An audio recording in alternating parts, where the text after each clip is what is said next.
Before we get into things tonight, I want to dedicate this episode to one of my subscribers.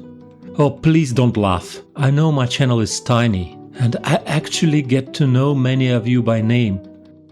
No laughing, really. I truly appreciate every single one of you, even if we are so few. You see, looking around the world today, it is obvious that people have completely different ideas about politics. Left, right, we all split into different camps. And look, you and I might disagree on things. We might disagree completely, utterly. But if history shows us anything, it's that a political disagreement is never a good reason to start a civil war. Good midnight. This is the masterpiece of metalcraft, and it shows exactly what happens when people stop talking and start fighting. Let's look at the Spanish Medalla de la Campania. So how did Spain get to the point of striking this medal? Why did a whole country just explode into violence in the summer of 1936? It all comes down to those isms. Spain was completely fractured. On one side, you had the Republicans. They were a chaotic mix of left-wing groups, socialists, communists, and anarchists who wanted to completely reinvent the country. On the other side, you had the nationalists, led by General Franco. They were backed by the army, wealthy landowners, the church, and eventually Italian fascists and German Nazis. They wanted to crush the left and go back to a traditional conservative Spain. It was literally a clash of absolute extremes, left versus right, radical change versus total control. There was no middle ground left. When the army launched a coup to overthrow the government, the country split right down the middle and it turned into a massive, bloody free-for-all. And it wasn't just Spain fighting Spain. Because of those isms, the whole world treated the country like a testing ground. Ordinary guys who supported the left volunteered from all over the globe. Regular guys from America, Britain, France, and joined the international brigades to fight for the Republic. Meanwhile, Hitler and Mussolini sent elite troops, tanks, and planes to back Franco. The fighting was absolutely brutal. You had the Siege of Madrid, where ordinary citizens dug trenches in the streets to stop Franco's army. You had the Battle of Ebro, a horrific month-long bloodbath along a riverbank that completely broke the back of the Republic. And of course, Guernica, where German planes wiped a defenseless town off the map just to see what modern bombing could do. By the time it ended in 1939, over 500,000 people were dead. The country was in ruins. Franco was in total control, and he struck these beautiful medals to celebrate his victory. To really understand how the nationalists won this thing, you have to look at the guy leading them, General Francisco Franco. The guy wasn't a loud, theatrical showman like Mussolini or Hitler. He was completely different kind. Franco was cold, quiet, and glacially patient. He didn't care about the applause of the crowd. He operated more like a calculating chess player who didn't possess an ounce of empathy. While everyone else was losing their minds in the chaos, Franco just sat back, treated the whole war like a cold math problem, and figured out exactly which strings to pull. And he knew exactly who to call. Franco relied on the heavy, brutal military machines of Nazi Germany and fascist Italy to back him up. I have to pause here for a second, just because I want to tell you how much I love making those videos for you. But no channel can survive long without subscribers, so please support me by subscribing to my channel.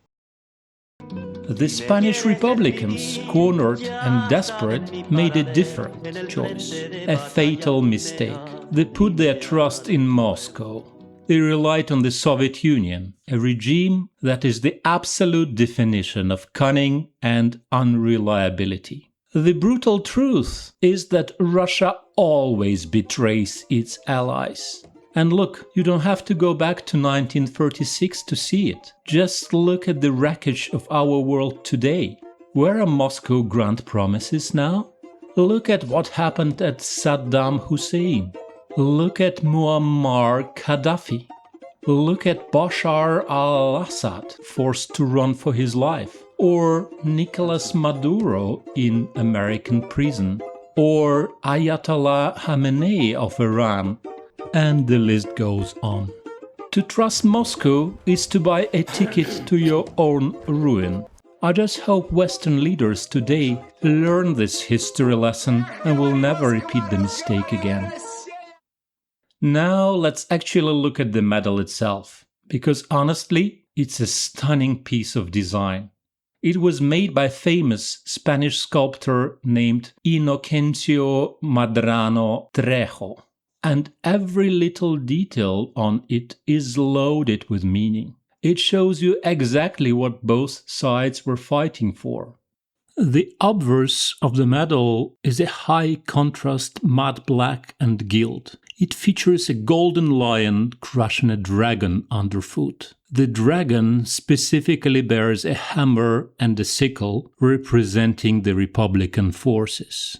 This sits on top of the gilt cross made of 4 swords, set against the radiant sun with a crucial date, 17th Julio 1936, at the top, marking the date of the military uprising of General Franco.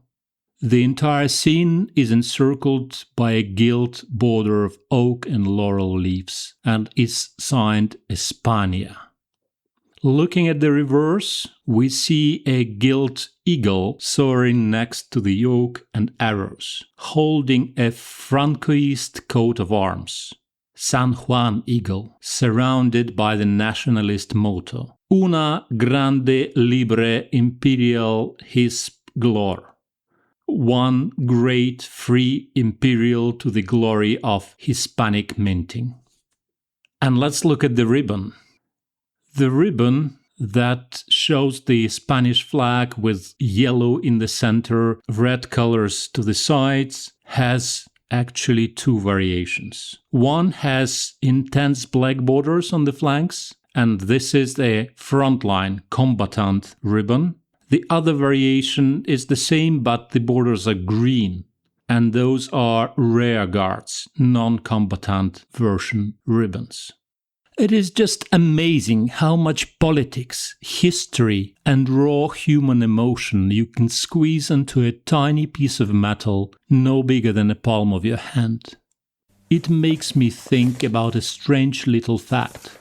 Did you know that there are almost 3,000 words ending in ism in the dictionary?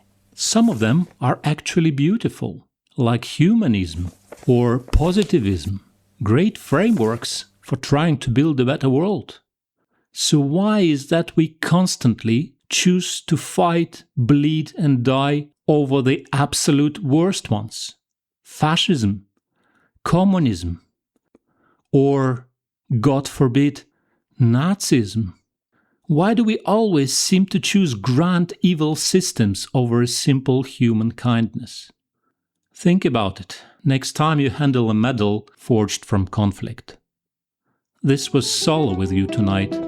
Good night, and see you next time.